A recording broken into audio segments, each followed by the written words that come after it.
আবার আলোচনায় চিরদিনই তুমি যে আমার। এবার এসে গেছি এক্সক্লুসিভ আপডেট নিয়ে। এতকাল যেটা টেলিপাড়ায় জানা যাচ্ছিল সেটা সত্যি নয়, বরং নায়িকা পরিবর্তন হয়েছে জি বাংলার এই ধারাবাহিকে।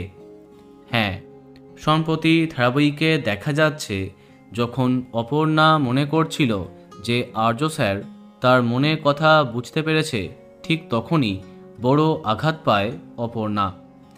তার সামনে উঠে আসে একটি নতুন নাম, মিসেস সিংহ রায়।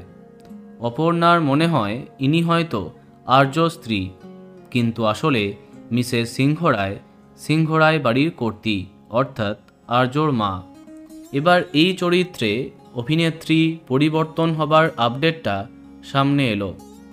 বেশ কয়েক সপ্তাহ ধরে টেলিপাড়ায় জানা যাচ্ছিল অভিনেত্রী দেবযানী চ্যাটার্জিকে এই চরিত্রে দেখা যাবে। সংবাদ মাধ্যমেও তা বলা হয়েছে, তাই আমিও তোমাদের জানিয়েছিলাম। তবে সম্প্রতি জানতে পারলাম আর্যর মা হচ্ছেন অন্য এক জনপ্রিয় টেলি অভিনেত্রী, আর তিনি হলেন অনিন্দিতা কপিলেশ্বরী। অভিনেত্রীকে এর আগে অসংখ্য জনপ্রিয় ধারাবাহিকে আমরা দেখেছি।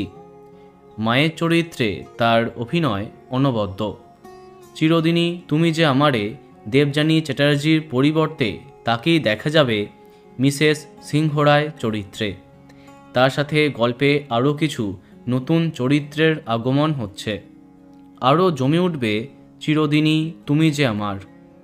তো বন্ধুরা, এখন তোমার কি মন্তব্য কমেন্টে জানাতে পারো। আর এই রকমই আরও অনেক ভিডিও পেতে সাবস্ক্রাইব কারেন্ট পজ। ধন্যবাদ।